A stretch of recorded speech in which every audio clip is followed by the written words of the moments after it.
사람마다 차이는 있겠지만 저 같은 경우에는요, 어떤 일이 있을 때 먼저 쉬운 일을 하고 나중에 좀 어려운 일을 집중해서 하는 그런 습관이 저에게 있습니다. 예를 들면 학생 때 이렇게 학교에서 시험을 보면은요, 전체 문제를 쭉 읽고 난 다음에 그래도 제일 쉬운 문제부터 풀고 또 어려운 문제를 제일 마지막 시간에 또 집중해서 푸는데요. 왜 그렇게 하냐면 어려운 문제부터 풀다가 시간이 많이 지나면 시험 시간이 이제 제한이 있잖아요.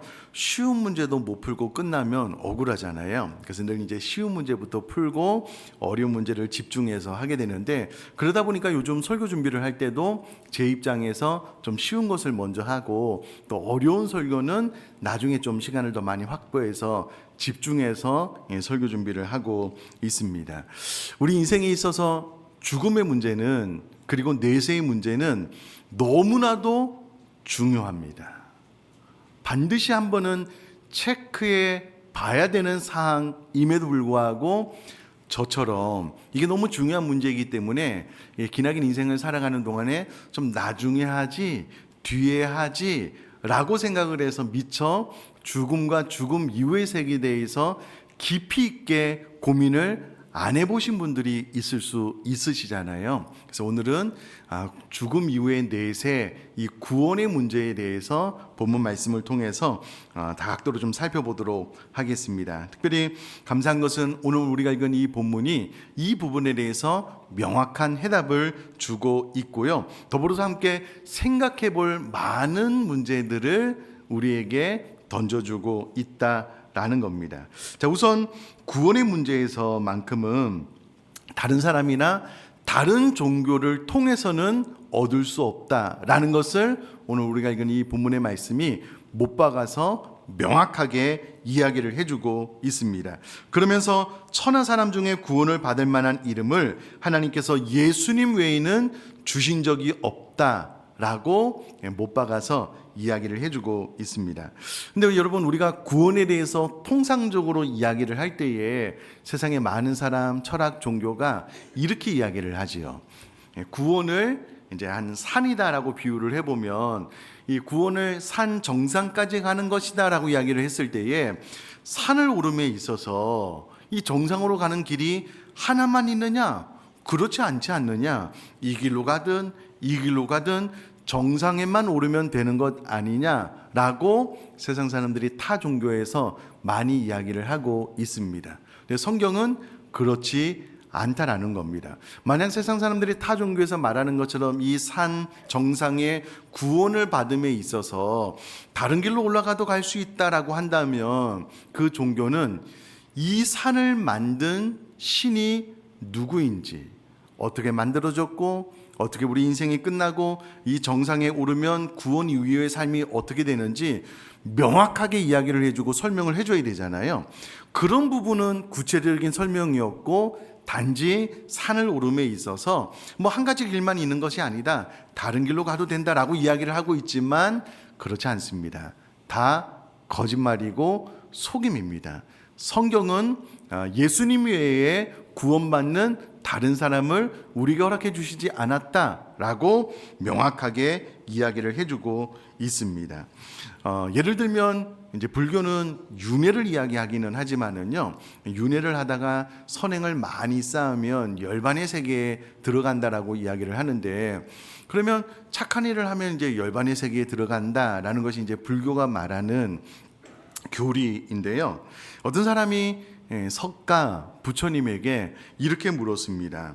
부처님, 죽음 이후에 사람은 어떻게 됩니까? 라고 물었을 때에 정확하게 석가모니가 부처님이 이렇게 대답을 했다라고 합니다.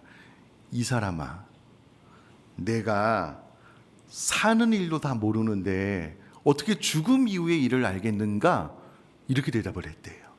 그러니까 불교는 정확하게 죽음 이후에 어떻게 되는지 이 불교의 창시자라고 할 수 있는 부처님도 모르는 거예요. 그러니까 죽음 이후의 세계를 누가 만들었는지, 누가 관장을 하는지, 누가 주관을 하는지 설명이 없습니다. 타 종교도 마찬가지입니다. 근데 유독 기독교만 성경을 통해서 이 세상의 시작은 이렇게 되었다. 우리 인생의 삶은 하나님의 영광이 되어야 된다. 죽음 이후에는 영원한 천국이 이렇게 펼쳐진다라고 성경에서 명확하게 이야기를 해주고 있다라는 겁니다. 자, 이와 같은 관점으로 좀 본문을 들여다보면서 제가 다시 한번 본문의 말씀을 읽어보면은요, 다른 이로서는 구원을 받을 수 없나니 천하 사람 중에 구원을 받을 만한 다른 이름을 우리에게 주신 일이 없음이라 하였더라. 오늘 이 말씀은요, 베드로가 성전 미문에 앉은 안전뱅이를 일으키실 수 있는 권세가 있고 또한 모든 사람을 구원할 수 있는 유일한 분이 예수님입니다 라는 것을 알려주는 그런 선언의 말씀입니다. 우리가 우선에 주목해서 봐야 되는 것이 무엇이냐면요, 구원을 얻을 수 없나니에서 이 없나니는 이제 원어로 보면 현재 시제가 사용이 되어졌는데요, 다른 이로서는 구원을 받을 수 없다라고 했을 때 없나니가 현재 시제로 사용됐다라는 말이 어떤 의미냐면 이것은 변함없는 진리라는 거예요. 베드로가 이 말을 선포하기 전에도 선포하고 난 이후에도 영원토록 다른 이로서는 구원을 받을 수 없는 것은 변함없는 진리다라는 것을 베드로가 힘주어서 이야기를 하고 있는 것이다라는 겁니다.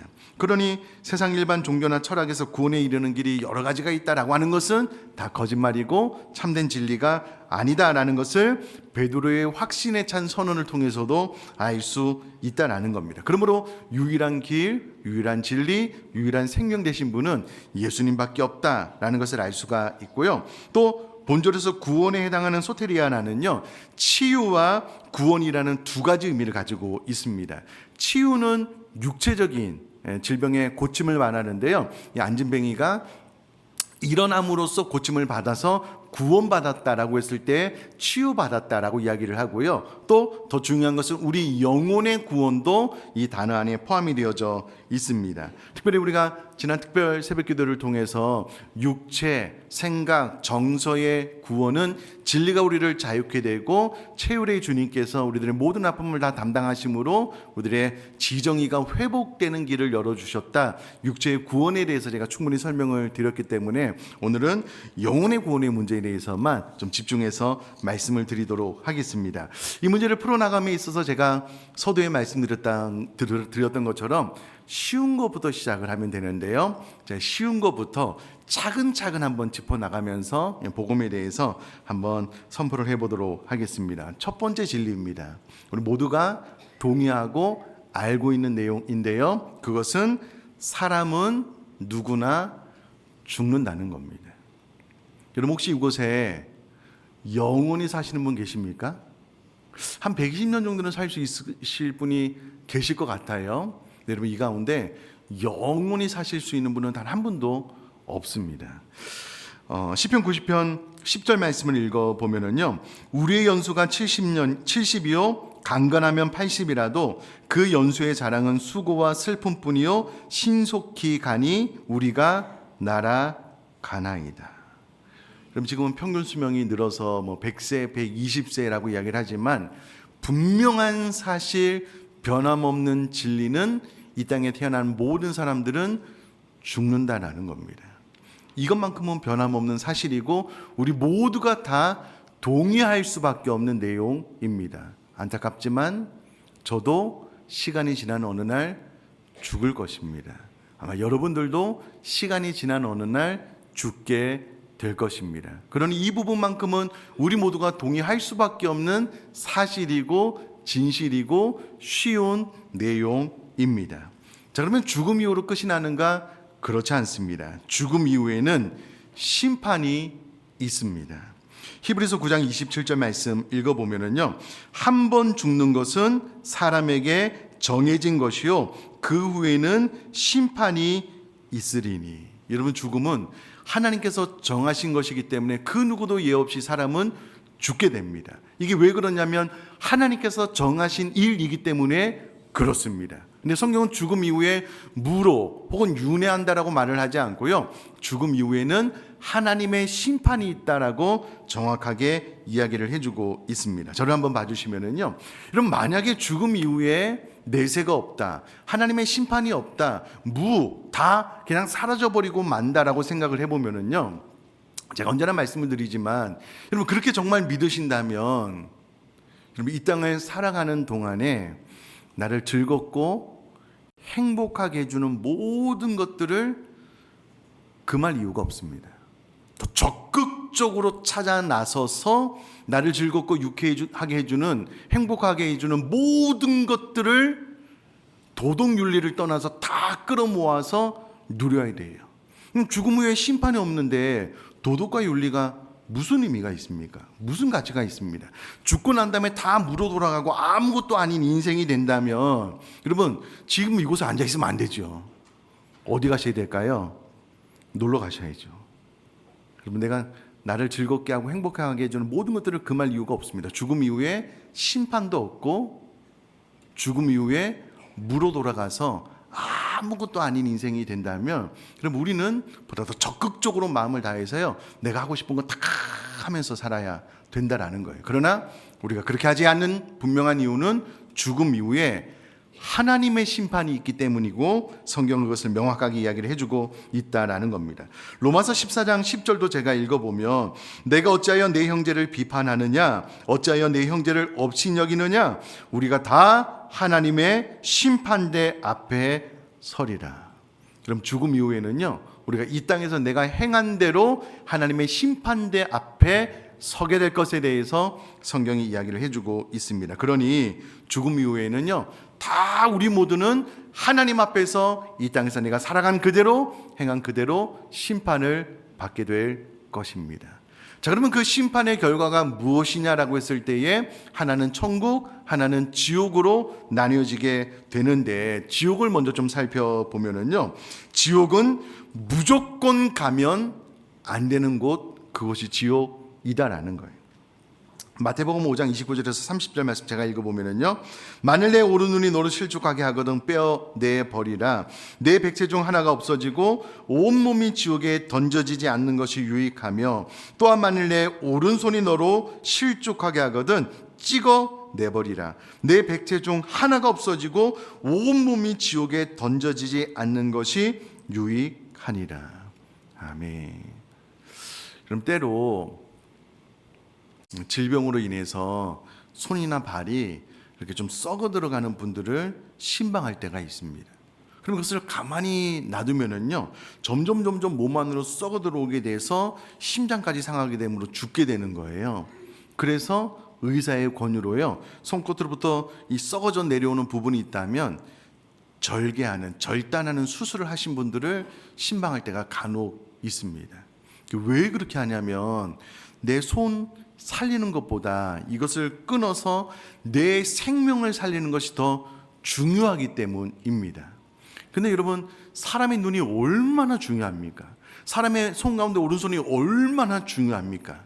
그런데 내 눈이 범죄하고 손이 죄를 지어서 행여라도 그것 때문에 네가 천국에 들어가지 못하게 된다면 너희 눈을 빼어버리고 손을 찍어 잘라버려라라고 성경이 이야기를 하고 있는 거예요. 그만큼 지옥은 감당하기 어려운 고통이 있는 곳이기 때문에 무조건 가면 안 되는 곳이다라는 것을 내 눈을 빼어버려라, 내 손을 찍어 잘라버려라 라는 말로 성경이 우리에게 그 의미를 강력하게 전달해주고 있다라는 거예요.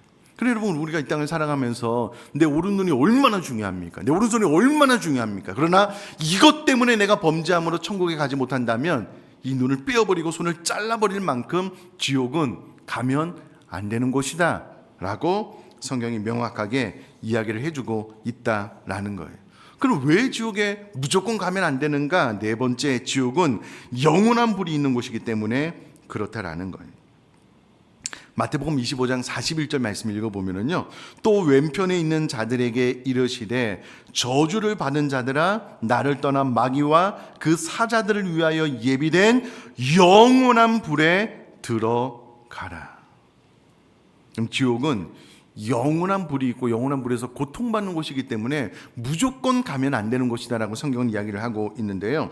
우선에 영원한 불에 들어가게 된다라고 하니 영원이라는 개념을 먼저 좀 이해를 해야 되는데 이 영원이라는 개념은요 사람이 이해할 수 있는 개념이 아닌 것 같아요. 예를 들면 여러분 하루살이에게 야 오늘 즐거웠어 내일 만나자. 하루살이는 내일이 무슨 시간인지 모르는 거예요. 메뚜기와 이게 상교를 열심히 놀다가 메뚜기야 내년에 만나자 그러면 내년이 뭔지 모르는 거예요. 마찬가지로 사람에게 야 우리 영원히 살 수 있어 라고 말을 하면 영혼을 알 수가 없는 거예요. 영혼이라는 시간은 사람이 이해할 수 있는 시간이 아닌 것 같습니다. 다만 이해를 돕기 위해서 제가 두 가지 예를 들면은요, 여러분 좀 창조적인 상상을 좀 같이 좀 해보시면 좋을 것 같습니다. 머리를 좀 이렇게 회전시키셔가지고 우리 여러분 옛날에 운동회 때 줄다리기 많이 해보셨잖아요. 그 줄 기억하시죠? 고개를 한번 끄덕여 주시면 좋겠습니다. 예, 다 아시는 걸로. 이 줄을요, 서울에서부터 부산까지 길게 한번 한 곳도 끊어진 곳이 없이 이제 이게 좀 늘어났다고 한번 해보시자고요. 머릿속에 한번 상상을 해보자고요. 그러면 이 줄이 얼마나 길겠어요? 서울부터 부산까지 이어졌으니까. 그럼 이것을 영혼이라고 한다면 이 땅에서의 삶을 그 서울에서 부산까지 이어진 그 줄 제일 처음에 있는 이 손톱 끝자락보다 작은 영역이 이 땅에서의 삶인 거예요.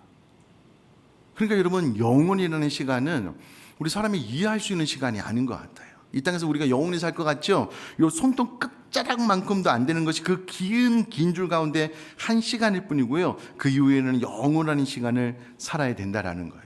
그러면 영혼이라는 시간을 설명함에 있어서 제가 제일 좋아하는 예가 이것입니다. 한 신학자가 그렇게 이야기를 했는데요. 영혼이라는 시간은 여러분 태평양 아시죠? 고개를 좀 살짝 끄덕여 주시면 좋겠습니다. 안 그러면 내가 모르는 걸로 생각을 하겠습니다. 태평양 아시잖아요. 얼마나 그 바닷물이 많겠어요. 참새 아시죠? 참새가 이제 부리가 요만하잖아요.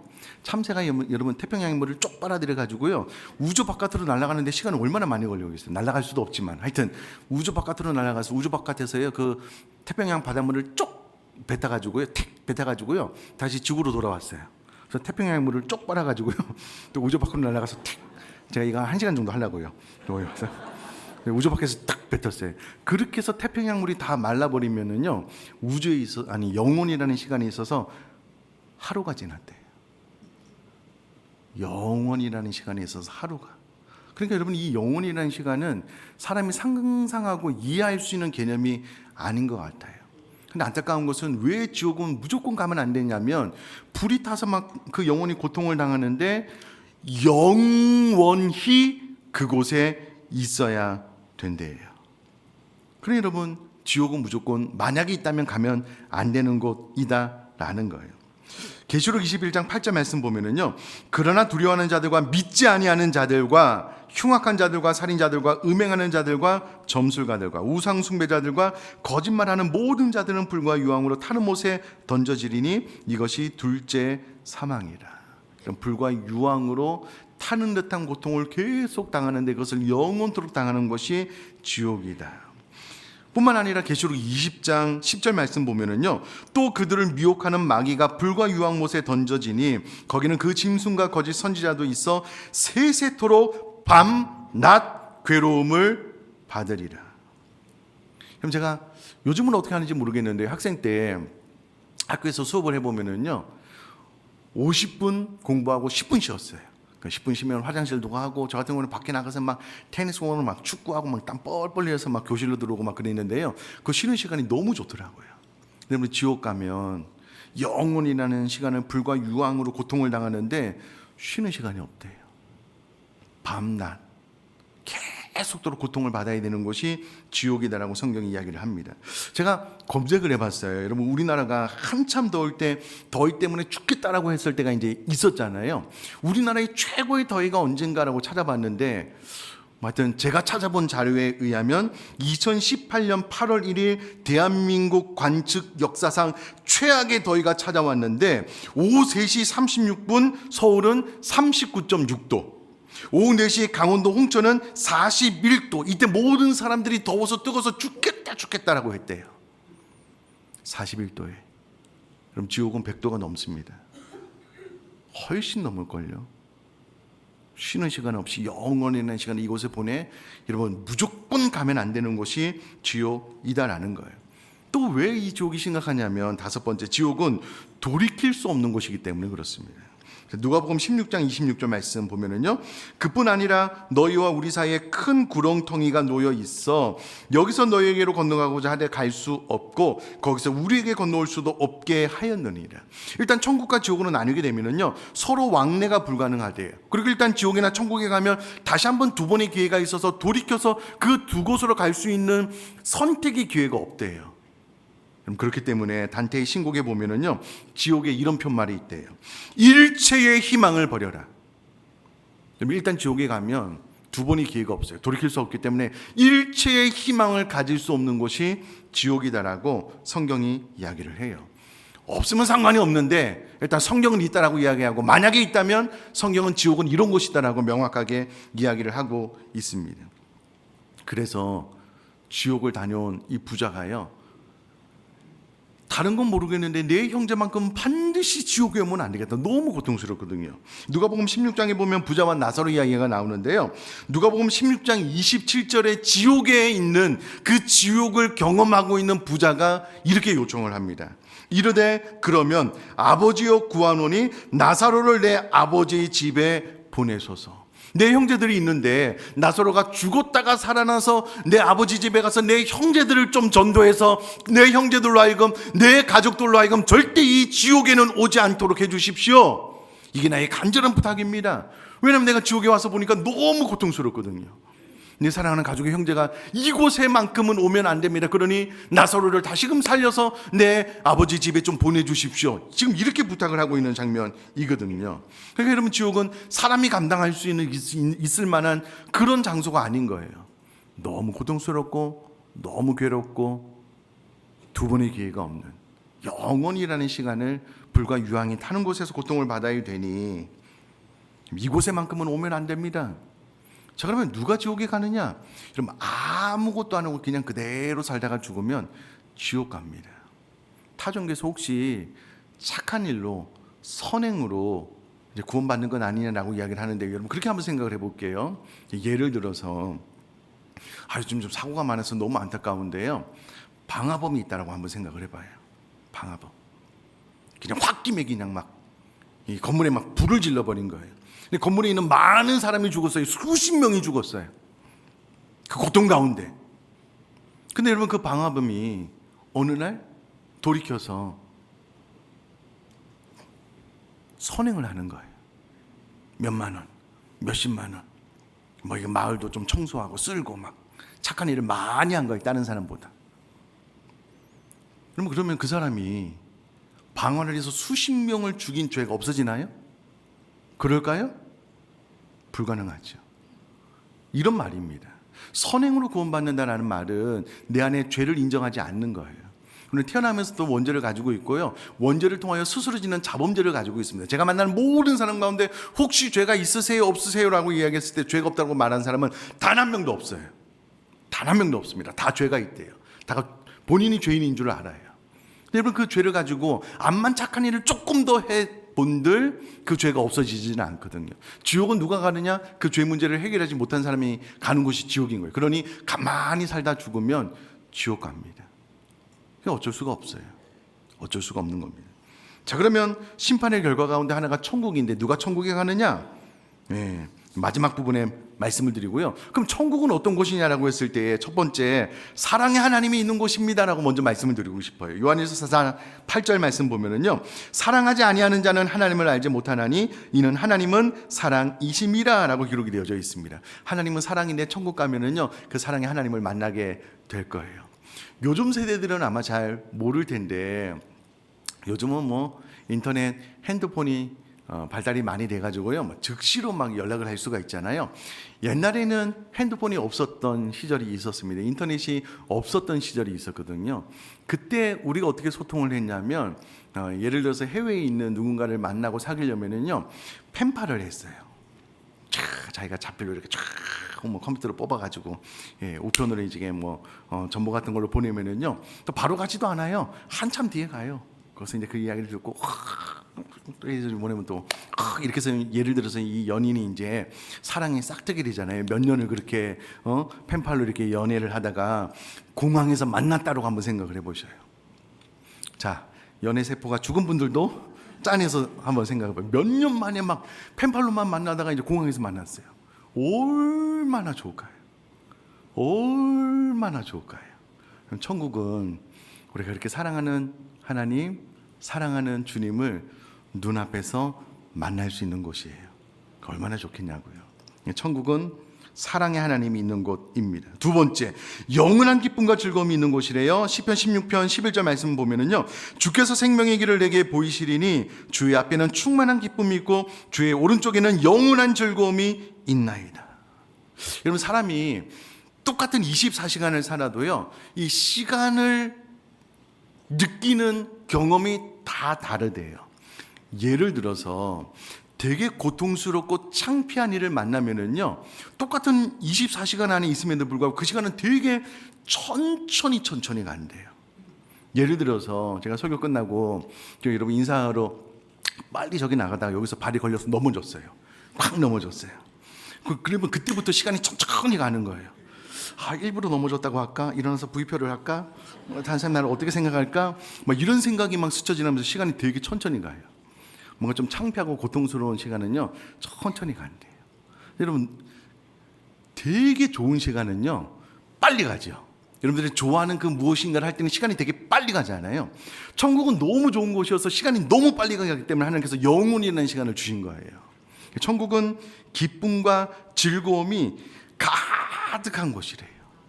그럼 천국은 사람의 말로 설명하기 어려운 행복과 기쁨이, 웃음이 가득한 것이다 라고 성경이 이야기를 하고 있습니다. 세 번째는 위로와 온전함이 있는 것인데요, 계시록 21장 4절 말씀 읽어보면 모든 눈물을 그 눈에서 닦아주시니 다시는 사망이 없고 애통하는 것이나 곡하는 것이나 아픈 것이 다시 있지 아니하리니 처음 것들이 다 지나갔음이라. 눈물을 닦아주시는 위로의 나라, 그리고 완벽한 부활체가 되었으므로 온전함이 있는 곳 천국입니다. 여러분, 사람이 이 땅에서 영원히 사는 것이 복이 아닌 이유는요, 나이가 들면 아파요. 그렇게 안 보이는 곳이 많은지 막 몸이 아픈 곳이 막 저도 막 생겨나고 있거든요. 근데 여러분, 몸이 아픈 상태로 영원히 사는 것은 천국이 아니고 지옥이잖아요. 그렇기 때문에 하나님께서 우리에게 새로운 몸을 주셔요. 아프지도 않는, 고통스럽지도 않는, 다시 죽지 않는 부활체를 주시는데, 바로 그래서 천국은 위로와 온전함이 있는 곳입니다. 저는 4번도 너무 좋아요. 악한 것이 없는 곳인데요, 계시록 21장 27절 말씀 보면 무엇이든지 속된 것이나 가증한 일 또는 거짓말하는 자는 결코 그리로 들어가지 못하되 오직 어린 양의 생명책에 기록된 자들만 들어가리라. 그럼 속된 것이나 가증한 것, 못되고 악하고 험담하고 막 때리고 막 폭력 행사하고 이 많은 사람들은 천국에 들어갈 수 없대요. 그러므로 천국은 악한 것이 없는 곳이에요. 선한, 행복한 것만 가득한 곳입니다. 자, 그러면 지옥은 가만히 있으면 가잖아요. 천국은 어떻게 가는가? 가만히 있으면 못 가요. 어떻게 되는가? 예수님을 믿음으로 갑니다. 자, 우리 요한복음 3장 16절은 우리 모두가 다 잘 아시는 말씀인데 한번 다 같이 한번 읽도록 하겠습니다. 시작.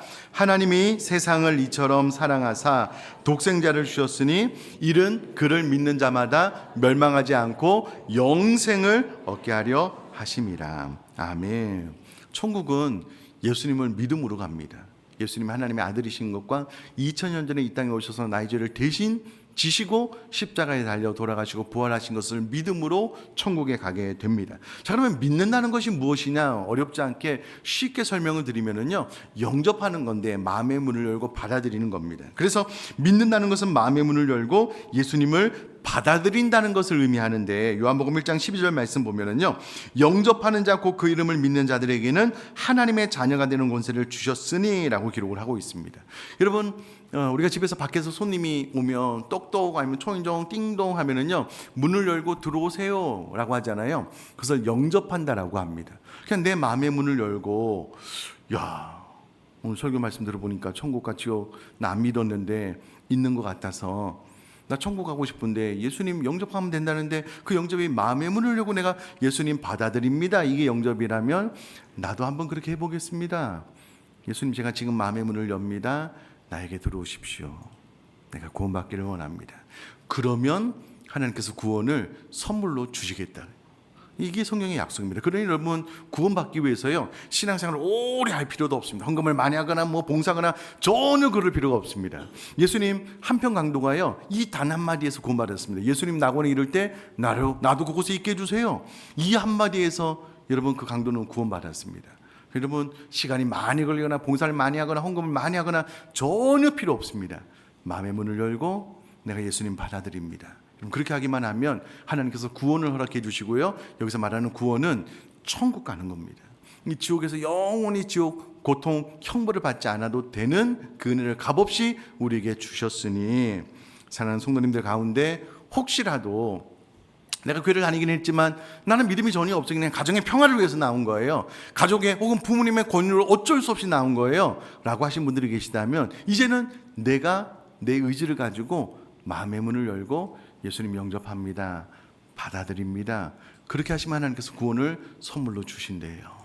그러니까 이곳에 계신 분들 가운데 아직도 구원의 확신이 없으신 분들은 이 말씀 들으시고 마음의 문을 열고 예수님을 자신의 구주로 받아들여 구원받는 은혜가 임할 수 있기를 주님의 이름으로 축복합니다.